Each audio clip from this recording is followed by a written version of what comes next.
before I start, I just wanted to thank interesting and more enthusiastic people here. So I just before starting with that, I just wanted to thank Khalil for this opportunity. And moreover, I met Khalil in one of the open community forum. I think it has been 4 months before, right? So we just got an introduction in an open forum, and he just approached me for this opportunity. It's a month back, and I was very surprised. Will it be possible within a month to bring up such hundreds of people gathering for this open source?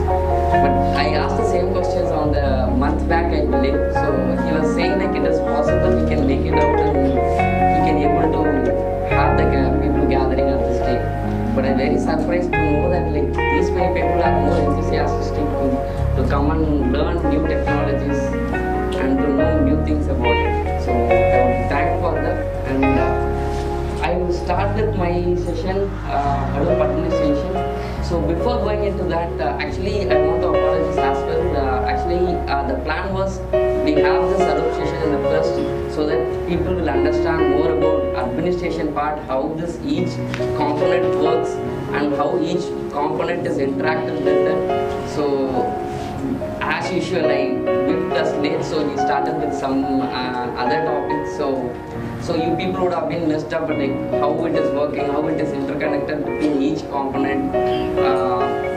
And people were asking what is the partitioning, what is bucketing. It is just to answer that particular questions before I started my administration part. So I'll just clear out this cloud and your doubts on that. So partitioning and bucketing, these are two concepts to easily fetch the information for what we needed, right? So we have two methods. It's not that only we have this as a technology. Like these two methods is also supported in our traditional databases. It is not something new to Hadoop. It is also we have the same technology or the same method in our traditional database, right? So generally partitioning, when we go is when we have defined the timelines, right? When we have a defined timelines, we will go for the partitioning. When we have an undefined structure or undefined count of data, we will go for a bucketing, right? So what's to say as an example, I'll take a census. Like as a state government, Tamil Nadu decides, he wants to know that how many babies born in each state, right? Each district. So they knows that the data is which is we have in the state, who is the developer who decides it. There is the district wise the count is, you don't have any defined set, right? Today we have a 32, tomorrow you can go to 34 or something. So then the developer decides is, let us have it in the bucketing concept, right? So the count is, you don't have a predictive count. It may increase in the future. So that's where you decide on bucketing, right? You have a district Chennai, you have a Kanchipuram, you have a Tiruvallur. So each district, the data which will be entered, and it will go to each bucket. As like Tiruvallur will be in one bucketing, and Chennai will be in one bucketing. Over the hospital which is connected in these districts will be counted into that. When we go for partitioning is like, as you just assume it, like we have a central government is asking like for this particular year how many babies are born, right? So this the number, the year is a definitive, right? So here the number is definitive. You have year, every year it will go, but still your month is standard, fixed one. You have January to December. That's a 12 months count. You have a standard one, and days you have only 30 to 31. Either of the number you have sequentially, right? So that's where you choose a partitioning method, right? So that's how you decide which method you want to go. It is not that it is as a data what you wanted to decide. It is up to you, and it is based on the structure or a defined frame or it's an undefined frame, right? So hope I understand your question. If that was your question, right? You are asking me? Yeah. Okay. Actually, structured data we are able to find all those things. We can segregate what's and everything. But regarding unstructured, how we will do those things? Actually, big data is collecting. From my understanding, big data is collecting data from all the sources decent kind of things here. And then we will store it in our bucket, and then it will retrieve data fast. In case of unstructured, how it will be that kind of. See, the data, it's a huge data. So you have a lot of data which is unsegregated, different format. But when you retrieve it, you will be deciding. So you are the person who need what is the data you need. So that's where you are structuring it. Okay? You have many data, unformatted way, right? And you have a structured data, and you have unstructured data, you have a semi-structured data. But still at the end, as a developer, as a query, right? So I will be deciding it like what the data which is useful for me. So that's where you do it. Okay? But sorry. I think he's trying to ask structured data is more full of text. Unstructured, say videos or YouTube text and how to transform that kind of form of the information or data into HDFS storage. So that part is more challenging. So even if you can explain, say semi-structured should be fine. Then show a demo or so to make you clear that, so we have a Hadoop is, we have a structured data, we know what is unstructured and we know what is a semi-structured, right? So video or the audio, whatever the undefined or unreadable data, right? So these are unreadable data. Still we will be able to process it. We need to have a lot of plugins in between to translate these videos and audios to in a single stream of data, right? You have your structure like Facebook, you will be printing it, you will be posting your status, that is your structured one or your readable data, right?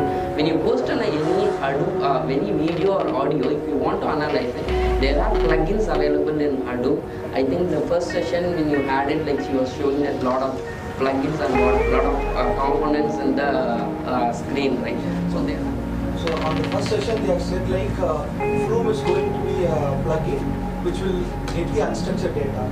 So will Flume use this partitioning and bucketing concept to structure the data? That's what I say. So the structure, partitioning and bucketing is about the database concept. It is not only to specific to your traditional Oracle databases or your DBMS databases. It is also supports in Hadoop. It is a logic behind it. It doesn't restrict yourself into Flume or HBase or Cassandra or into your DB2. Right? It is a technology. It's a logic behind it. So quickly analyze the data if you want it. Like you need not go through the entire data, right? So for example, I'll put it in this way. So we have a data, right? So as a state government, it is asking like in the month of June, we wants to know how much baby born on that month, right? So you need not go through this entire year data to fetch this information, right? The bucketing or the partitioning, it is quickly maps to that month and then that particular data is picked up, right? So to put it in this way, say we have a charts are arranged in the column wise, right? So we have a very formal way. So I can easily identify which column and which row you are sitting in, right? It is quickly able to identify it. So that's the same logic behind this also. So there is a two method, one is the partitioning and one more is your bucketing concept. So that this defines this when the partition is when you have a fixed set of data, then fixed alignment or the standard you have, then you will be going with the partitioning and the other one is the bucketing and you undefined days or your number. Right. So I hope we can start with Hadoop administration now. So this is my agenda for the day. I'll explain you about Hadoop introduction, that's why we have Hadoop, what exactly we do in Hadoop, and Hadoop distribution, what are the distributors available in the market and type of clusters, and Hadoop core components, and also I will cover a bit on Hadoop ecosystems and what are the core configurations files will be needed for the Hadoop cluster and what is the Hadoop hardware we use, and also the certification, what are the certifications available in the market, and also the roles and responsibilities of Hadoop, right? So this is the agenda of my session today. So I'll just straight away start with my agenda. Alright, so here we have Hadoop Introduction, solution to big data problem, right? So Hadoop is a framework that allows us to store and process the large data sets in parallel and distribution fashion, right? So I'm not going to give a difference like what's a traditional database or what's a traditional way we store it and how it is different from the traditional way, right? So the traditional way we already know that like we have a database, it's already connected, and people have already told about OLTPF, like what exactly the transaction table does and why we need the traditional databases. So, and also like how it has been transferred to BA. BA is a business intelligence where the business is always need money, right? So how they arrive on the business justification.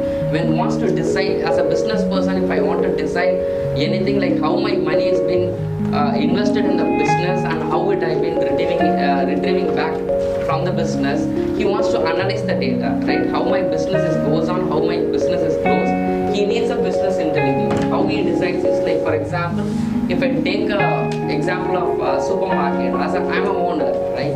So I just invested almost 1,000 rupees in my supermarket and I just have some vegetables placed in it, and there are people who walks into my store and they buys a lot of groceries into, and finally at the end of the day, right? So whether I rightly place my business, whether I'm rightly investing in the right people and I'm rightly serving to the business, so how they comes to know is based on the transaction of how it happens, right? So for example, if a supermarket manager decides, okay, my business is core timing is 9 to evening 5 to 9, so he'll more focus on that. So particularly what he'll do, he'll put a lot of employees on that particular time, he'll engage a lot of promotional events.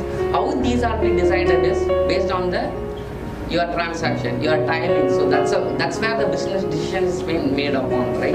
So this is where we help this traditional BA, which is that's where the analytics plays a role. So your traditional databases have these informations, but today we have a lot of other problems, right? It's a huge problem we have. So we have a lot of other areas to cover up on analytics, correct? So for that, like we have in your traditional database also will be able to support your Hadoop cluster, and you have your web logs and your data and your social network data is also can be posted on your Hadoop infrastructure, right? So these all the data have been integrated and you can able to do analytics, right? So that's where the Hadoop plays it. Still your traditional database also can be able to do the same activity, but the big problem to solution is when it comes to the data amount. When your traditional data is currently able to handle only a TB of data, but goes to peta of data, like the time duration to analyze the data will be so long because the traditional database is very limited in certain areas, right? So to address those things only, we have a Hadoop cluster where you can able to analyze process your data with unstructured and structured and your semi-structured data, right?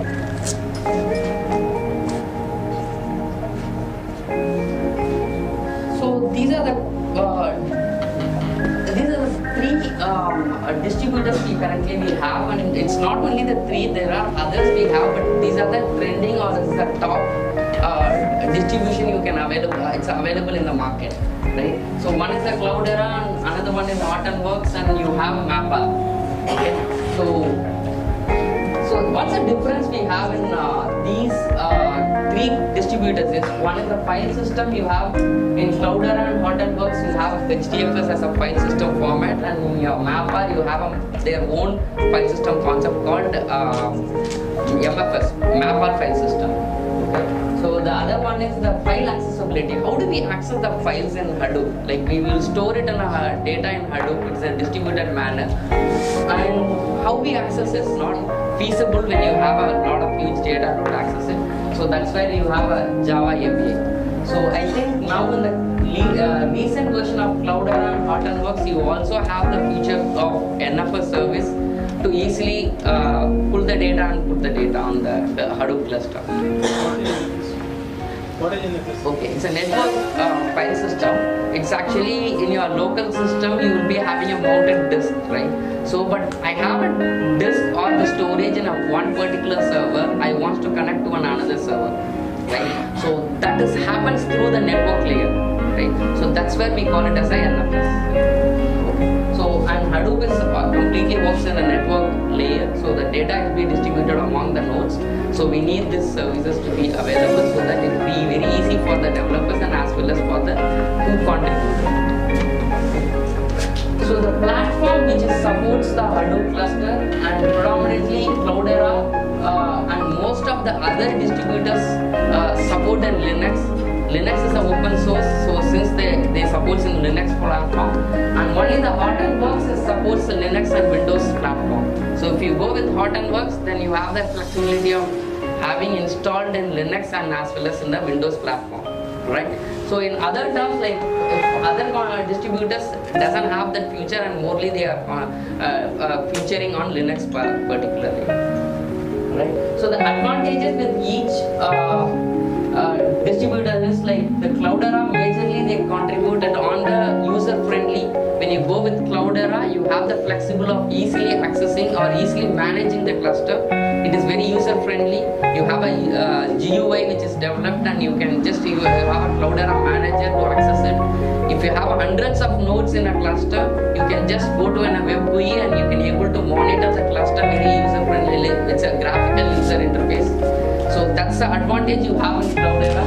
And in Hortonworks, they are the first who have developed or who invented the Hadoop version 2. That means like they are the people who have actually developed the Hadoop 2 version and they contributed to it. So the Hadoop 2 version has the future of clustering where high availability is introduced, and also for the map reducer they have the latest version of Yarning. So they are the first who have contributed or who have came to the market as a first.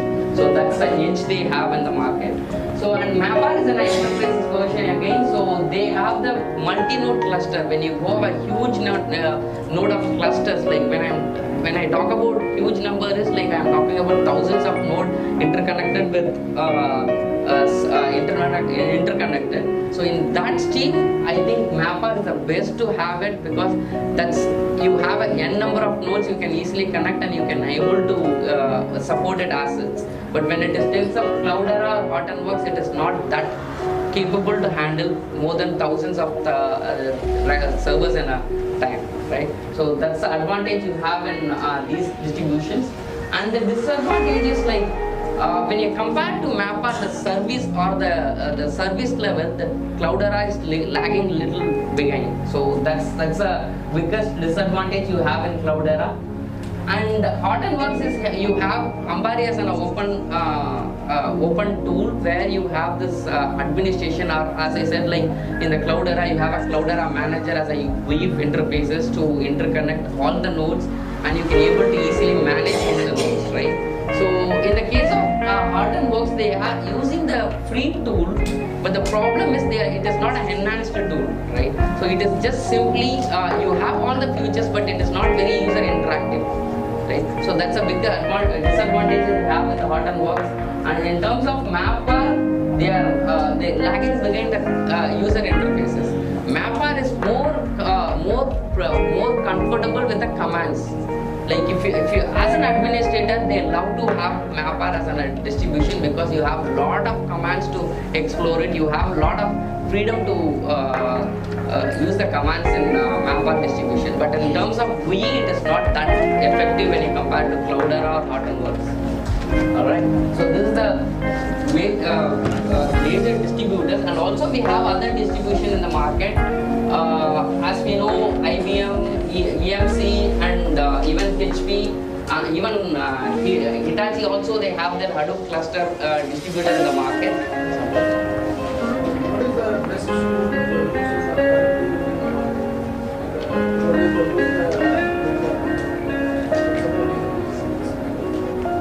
Okay, in the distribution perspective you are asking, right? So in the market, if we say it, Cloudera came in the first, so you have a huge market for Cloudera, and also Mapper is now edging on it. Like you have Mapper as a distribution, who is also many people have started started using it.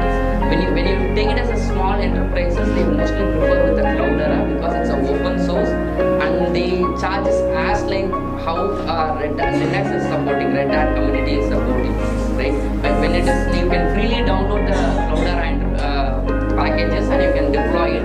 If you have any trouble or if you want a licensing base, like you want a support basis, they charge it. So for small enterprises, I would suggest would go with Cloudera, and who is ready to pay more but still they want the data to be more secure and more faster way of accessing more futures, then I would be preferring with Mapper, because that's as like you have to license, you have to get the license to deploy your Mapper distribution, and they will give a 100% integrity of data. So that's a guarantee they are giving. So in terms of support, if you want a big enterprises versions, then I will be preferring with Mapper. And if in terms of small organization who wants to explore more and who has the good administration, who has a good skill of managing the cluster, then I would be suggesting with the Cloudera. What's the biggest client for them? What are the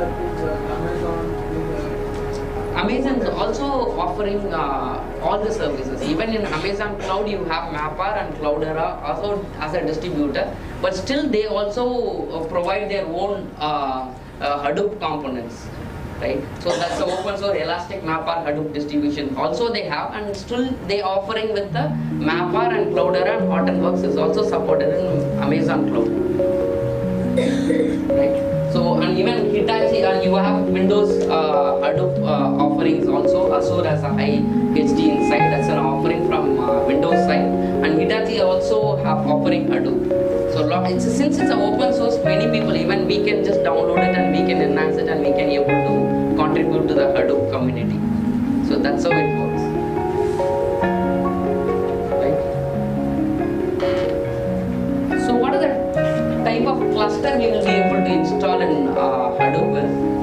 Like you have evaluation version, so that's a single node cluster where you can still, if you have on your own laptop, you can just download the packages and you can just still run it, and you can have all the services available on a single node, right? So that is available, and also there is a two node cluster. You have one, you can just split your service. So name node on one server and the data node is on another server, and job tracker is on the name node server, and the data node is on task tracker on your data node server, right? So you can have it, and you have multiple cluster, multiple numbers of cluster. You can have n number of cluster nodes can be attached to the Hadoop cluster. There is no limit in cluster numbers. Even recently, Yahoo has just explored an option having of almost 232 server nodes in a cluster. So that's a maximum it happened, and also it's for able to manage it using Ambari.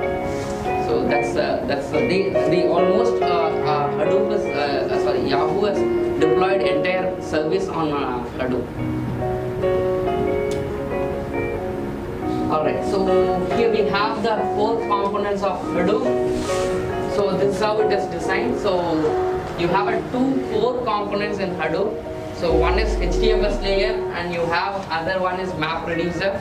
So HDFS is a storage layer where you can just store your files in a distributed manner, right? So this is how it is stored. For example, if I put some abc.txt as a file, so what happens actually? So when I copy to any file to an HDFS layer, so the file will be distributed in a size manner, right?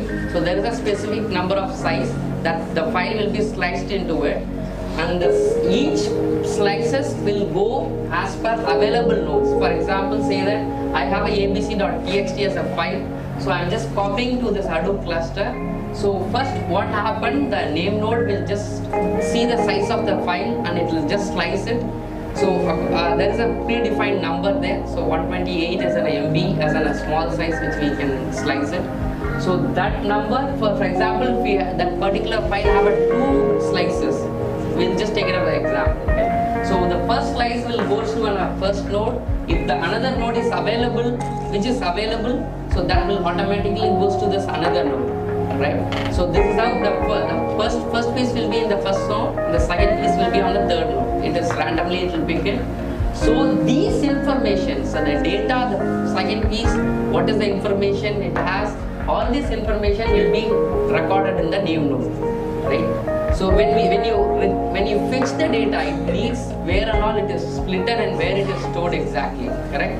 So that detail will be stored in the name node. That we call it as a metadata, right? Means that where it is in which node that information. It is not only the second piece, it's also have the first piece where it is, right? So this name node will have a metadata, that is, so okay, first piece of ABC file is stored on your first server and second piece of data is stored on your third server.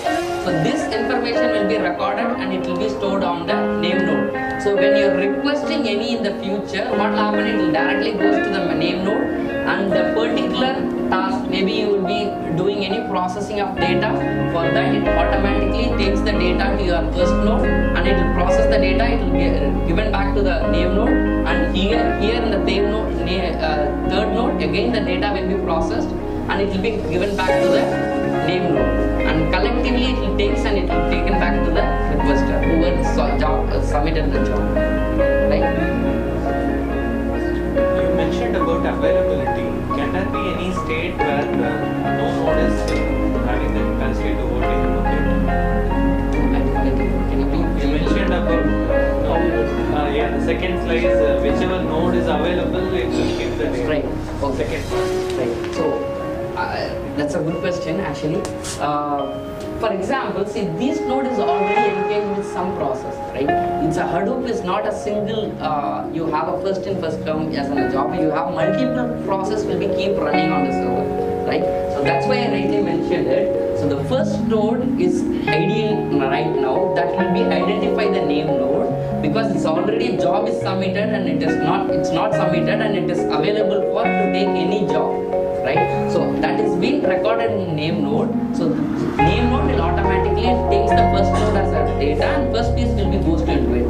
So right now this node is already engaged with some process, some map reduce function, or the data is already functioning it, and the node is not available. The node is not available in the sense I didn't mean that it is down or something. It is already busy occupied with some other task, right? So that's why it speaks to another node. So actually why I mean to say that is, it is not a sequential that it will first piece will goes to the first node and the second piece will go to the second node. It is not in that logic it works out. Actually it is whichever the node is available at the next to take up the task, it just goes in that way. Do you mean that data will be available in all the nodes? Right, yeah. No, that is comes as a replication. So yeah, exactly the same data will be replicated in the clear node, second node also, third node also. Everything will be available in all nodes. right. So actually it will be available as a backup. That's a copy. Actually Hadoop supports the replications. When we talk about huge number of data, we cannot go with our traditional backup technology. As you have a tape backup or net backup, because you already invested so much money to have your Hadoop cluster with 1 TB, 1 petabyte of cluster, right? You cannot have a backup another as a 1 petabyte of node to have the same data replicated there. So to avoid that, Hadoop is offering with the version 2, they are offering with a replication. Any piece of data you have, that minimum you can replicate it with 3 numbers. That means you can have a same piece of data as a 3 replication of data, right? So to say that if I have a first piece on my first node, what happens? It automatically that node will take the responsibility to replicate it in another 2 nodes, right? So what happens, like how the name node will know which data I have to pick it? There is a technology, there is a method called Eco. There is a timestamp which has the latest data. Right? So the first data it will be there, and the master, this is a name node, the metadata will be recording, this is the master copy. These are duplicate copies, right? So for example, if the server goes down, right? So what happens is that node and all the metadata node, the name node, and all the other nodes will have the latest epoch value and it will match with it. and there will be a polling happens in the between the servers, right? When the service goes down, the copy is already available in the fourth node, right? So this node will request this name node saying that I will become the master copy for this particular piece of data. How it will polling will happen? It will first throw out the epoch number saying that I have the latest copy. So metadata also have the record that epoch value, and it will match with it. If the number is matching, then it will authorize this data to become the master copy, right? So when it comes back again, that node is coming back, right? So by the time the data is being modified, and now this node has the latest copy, and this name node has the updated one, right? When it is this server comes back, what happens is immediately it's again, because it's a master copy when it is down, right? So when it comes up again, what happens? It will say that I am the master copy, I will take ownership. But what happens is metadata name node sees that your copy is old one and immediately kills the data and becomes empty. Right? So when this becomes a master copy, what happens? This takes the responsibility to replicate the data into another node. Got it clear? So can we have a small activity for this to understand how this really happens? Can I have at least minimum of 4 volunteers here in the stage? The entire cluster goes up. So that's why we have a high availability. You will be having another node where the same data will be replicated, and when this goes down, there is a polling happens between the name node, whether this node is the other node, the passive node has the latest data, then that becomes the owner, and this will goes down. This will be based on some algorithm which is written inside the Yes, that's completely a framework which is developed through Java. So is there any specific key words that will consider for this algorithm? What are the key things that will consider in that algorithm? I didn't get it. What is the key? No, in that algorithm they will return some logic, right? How it will be, so kind of network flow. So if it is network flow in this particular packet, how it will know that down? No, it's completely work in the streaming process, right? So it's completely use the RPC bind as a concept to transfer all the data. It's only the polling. So we have definitely there will be a lot of network traffic flow will be there, because each node will be keep throwing a lot of equalized packets between the clusters and between the nodes. You have a tool like load balancer or something that will monitor that. That's where we have Ambari to manage the entire cluster, right? So Ambari is an open source, and in Cloudera they just enhance the tool Ambari as a tool, and they just supporting as a Cloudera manager. They just renamed it as a Cloudera manager, where you have a monitoring and performance, and you can able to manage the entire cluster. Because they are just adapting the Hadoop as an open source and just taking it. Definitely this is a core component, your HDFS and RPS. There is no difference. So can I have a 4 volunteers? No volunteers.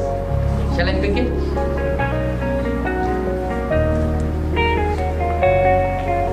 One.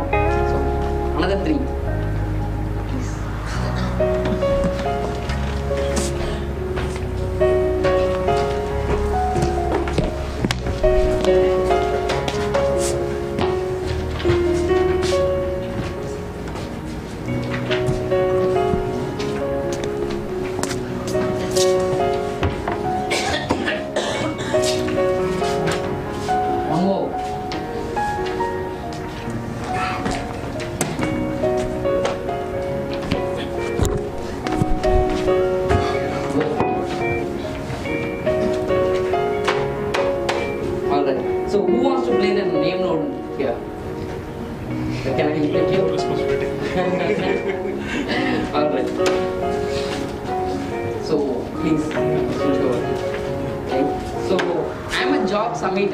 So I have numbers with me. So I have different numbers here. Even I'm not sure what are the numbers I have.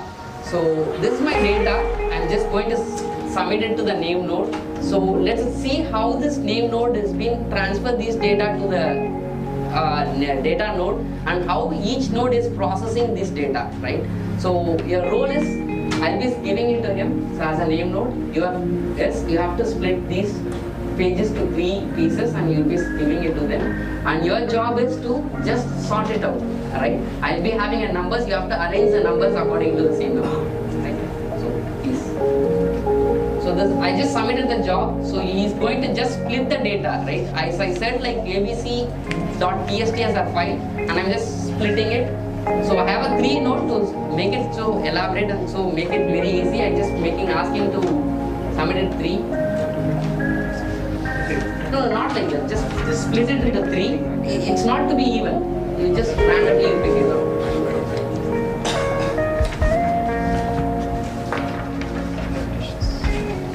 Repetitions only, right? Yeah, it's a repetition. So first node just given me back the number 3 and 5 and 8, right? So 3 is 1 page and 5 is 1 and 3 is 8. 8 is also 1 and okay, 8, 10, 12. So all has a 1, right? So this is the reducer function. So reducer is just splitted each copy of these numbers and given back to the name node. That's a job tracker. Now this again the second name node will give data node will be giving back the data. So shuffle is done. So now again what happens? So you will be counting it. This is the reducer function. So the second node is given one more 3. So it is total is 2 now, right? Focus Fine. on So now he has given 2 5 numbers and already we had a 1. So it is again counting is a subtotal of 3. So again 2 8 numbers and already I had 1. So now it is again 10 is 1 number and I have another 1. So 2 numbers. So this is the what is a reducer function, right? And it is reducing the count, right? So 10 is also over. So I have 1 more. Now the third node will be submitting the job back to us.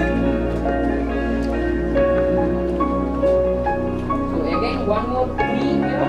So I'm just keeping it here. 5 1 here. 8 1 more. 10 2 numbers. So the reducer of third is also over. So totally I have 5 12 numbers, 5 numbers. 5 numbers and 8. So totally this is how the map reducer functions work and this is how the data functions work. But just the result which will submit to it and still the data, what is the split which is given, it will be still stays in the same server. When your process is completed and you are submitting, that's the reducer function. Where it is happens is you are submitting the job here back to the job tracker. He is the one who assigned your job, right? So you are returning back that like these are the numbers available with me. So you are returning the result. So he collectively takes the number and when each counts out, he is also returning the same data, right? So in the ABC file, I may be having a number 12, 5, 8, right? So this is a sorting order and finally you return back to that submitted. Now he will be saying to me that these are the numbers which is available in this, these are the count which is available in this. Right? As I am the submitted, right? So this is how the Hadoop.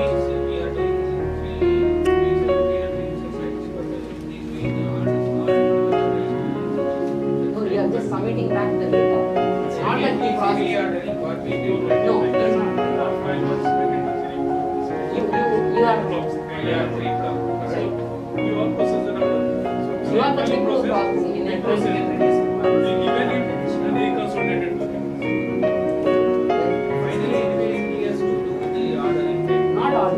It is subtotaling it, right? How many 5s you given, how many 10s you given, how many 3s you given. So that's a count will happen and final count will have to be given. The name node will be giving, job tracker will be giving back to the job submission.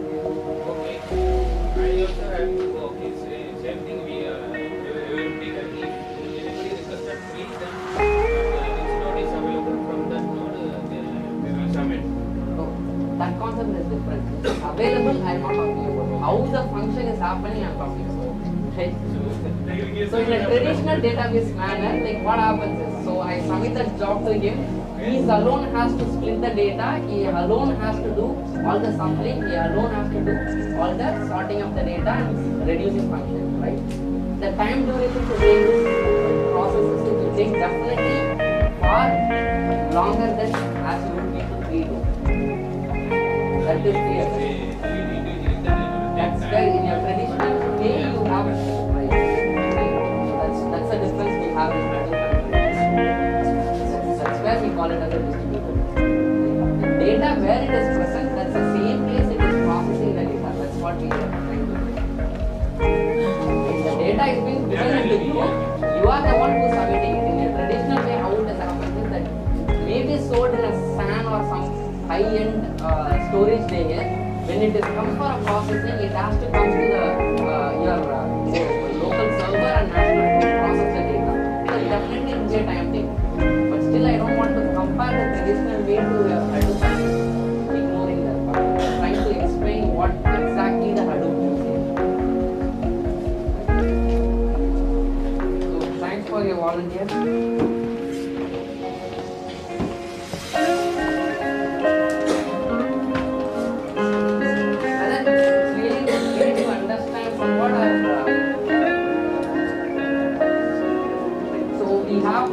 The ecosystem, right? So morning you might have seen in all the slides, the ecosystem, the component, other component which is available in the Hadoop. So I will not go in deep, but still I will try to explain in the layers what exactly each components are doing. Right? So you have in the topmost you have a Ambari. That's nothing but you just to manage. Right? It is just to manage. I have hundreds of nodes in my cluster. So how do I manage it? Like I need not log into each machine to see what exactly goes on the machine. Right? Some machine may go down or some machine may be slowed down. So I need not to go to that point.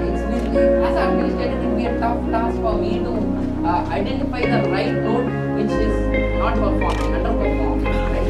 So Ambari is a tool which will be an agent kind of thing which will be deployed in each node, and that agent will be keep monitoring the performance of each node, like whether in the file system or the performance of the data, and if any job is submitted and any job or task tracker or the services having any trouble in it, right? So it's a single dashboard kind of view which will be giving it to me, and it will alert me if anything wrong, right? So that's where you have a Ambari as a package. It's an open source again, and you can just able to deploy, and it's easy to manage the cluster. So you have on the second layer, you have lot of ecosystems. You have a Hive, as we had a session before. So and R connectors and OSIS and Fig. These are the, and you have a Cube also. These are different components, right? So you have a, and downmost you have the HDFS as a storage layer, right? We had an exercise previously like how a job is being taken from the name node to data node, right? So that is a one set of data we just spoke about. ABC.text as a data which we had spoken about, right? That's a traditional structured way, maybe a data, right?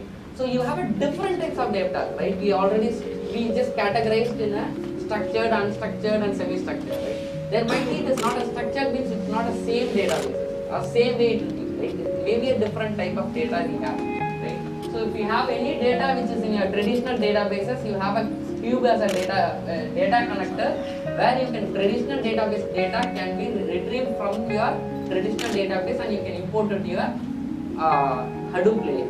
Right? That is a plugin which is available there. So that if you put that plugin, you can have the command and whatever the data which is available in your traditional databases, and you can just import it to your HDFS layer. So that's what ecosystem we have. OSIS is another ecosystem which we talk about the submitting. You have a scheduler, right? Here traditional in Windows you have a task scheduler. In your Linux machine we have a cron as a scheduler. There are a lot of other third-party vendors we have, right, in the market. So the same way in-house product or open source product we have in Hadoop layer is OSIS. That's a scheduler again. As I was given as an example as like abc.text as a job, right? It's a job which is submitting it. So you can schedule it. As you take it in a production level of any company, there will be a scheduled job. You will not be waiting for the data because Hadoop is a batch processing. It is not a real-time processing of data, correct? It is a job processing. For example, as I mentioned in the beginning, I would to take an example as like I have a supermarket where at the end of my business hours, I want to process my data to understand what exactly I want today in the business, right? So at the end of the day, I will be taking the process. So how do you do that?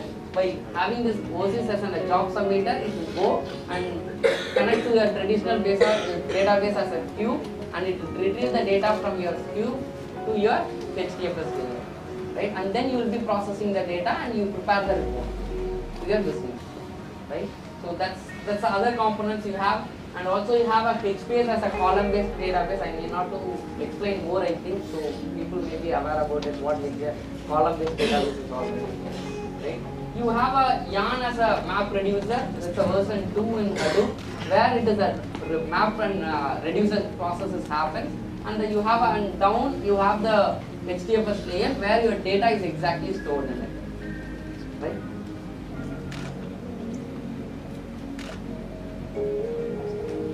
And these are the core configuration files which is available. It is irrespective of any distribution. This is the core configuration files you need to have. So Hadoop -env is an environment file where you set up an environment.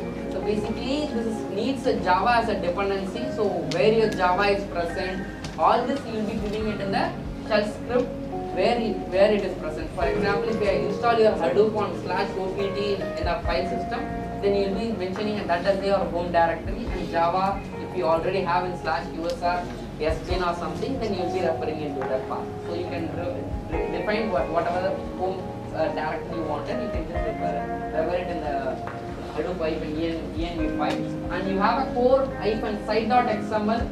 This file will have a core input-output processing, the task tracker job, like when how much data, how much capable of processing capacity it should take. For example, how many map reducer, how many split of threads it should take. So that and all you will be mentioning in the core -site.xml.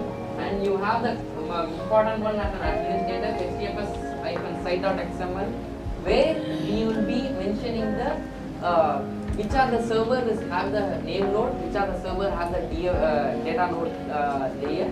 So that you will be referring in the HDFS site.xml, and you will be also mentioning the replication factors, how much you want it, as like 3 or 4 or 5, whatever the numbers you want, you can just keep it. It's again depends on the method or the plan, like what exactly you want.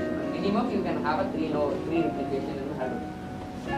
So then you have a mapred-site.xml. That's a file which is a job. It's specifically for the job tracker and task tracker, how much it is contributing. So any configuration related to it, you will be having it in a mapred-site.xml. And you have a master. That's where you will be mentioning what are the master servers, right? As I mentioned in the earlier, you have a high availability in Hadoop version 2. You have the name nodes. Which are the name nodes you can mention that, so it will easily fix the name nodes. So you have a slave service that is nothing but your data nodes where your data is really presented. So you will be mentioning the list of data nodes in that file so that it easily understands the service which is available in the cluster. So then you have a hardware, right? So it doesn't, I'll just quickly take it, I'll not go through all the points here. So I'll just short it out. So generally you have any enterprises version, you have all the big giant providing in a hardware where it's all enterprises level, it is all high level components, right? So it is not easily readily available. You have to order it, and it is all more customized and more performance oriented, and it is very cost wise, it will be very huge, right? So for example, if you take any system, if you remember, we used to assemble the system, right? When we are assembling any system, it will be much lesser than what is the branded one. Like when you go for any brand of system, when you have it, it will be costing around 50,000 or 60,000. But when you assemble it on your own, the advantage is what you have. You itself design your own system, and moreover, whatever the available in the market, you can just go and buy it, right? So it is not a single proprietary hardware you will be going for. You will be available in the market. You will be having n number of different types of brands you will be available and you can able to buy it. The cost wise it will be more efficiency, right? You need not to spend 50,000, it's just you can 20,000, you can same performance system you can able to assemble it. So that's the advantage. Similar way, Hadoop is also as an open community, so they mostly supports the open source hardware, right? Not a branded one or a traditional enterprises one. So these are the I just picked up on these three providers or distributors who gives a certification on Hadoop administration. It's not only the three, there are other, even IBM has the Watson as a certification, and BigFix is also another, Big Blue is also another certification is offered from IBM. So I not mentioned that just an open source community which are majorly or predominantly more in market. I just picked these three. So you have Cloudera as a community, so they offer CCA 131 as a certification course, that's the code number, and there is no pre-request fee for this doing this certification.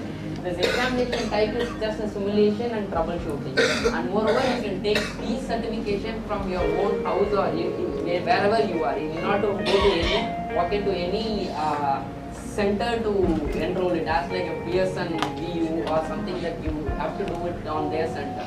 You just need your own laptop with a good enough internet speed which your camera is on, because that's a basic requirement they do, and they will be giving some certain scenario basis of questions. You have to troubleshoot it, right? You have to deploy some services and you have to troubleshoot certain issues. So if you do, you will be able to 12 simulations they will be asked. With that you will be able to clear the Cloudera certifications. The cost is just roughly, I just mentioned it because it varies based on the user dollar. So each day the dollar ratios is different, then you will be having plus or minus of this value. Just roughly it comes to 15 to 20,000. The same applies for the other two courses. Wherein Hot and Works is also supporting the same similar simulation and troubleshooting. Only Mapper is having the multi-optional questions, like still they are not having any simulation kind. It is just a optional, right? For this also you can able to take it from anywhere. So no one is supporting any as a center, or they are not preferring any authorized dealer or distributor to go and take your exam. You can take it from anywhere. So this is a certification which is available in the market.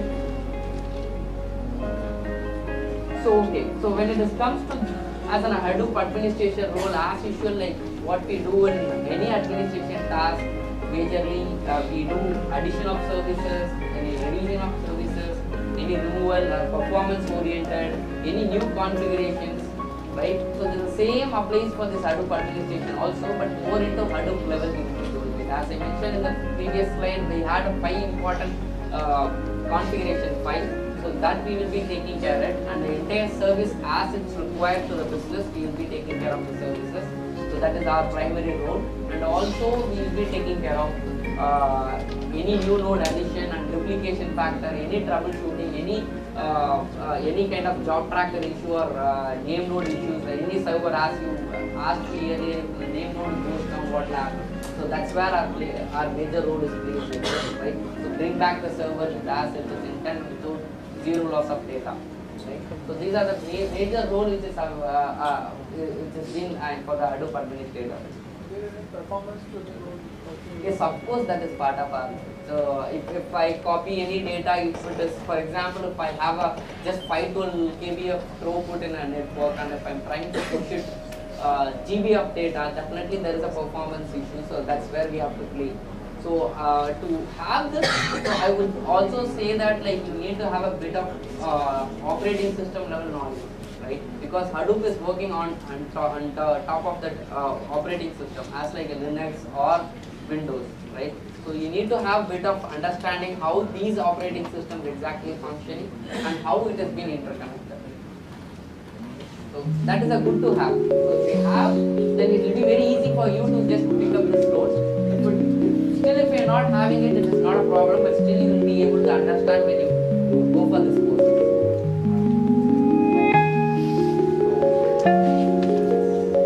Any questions?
take care of these properties.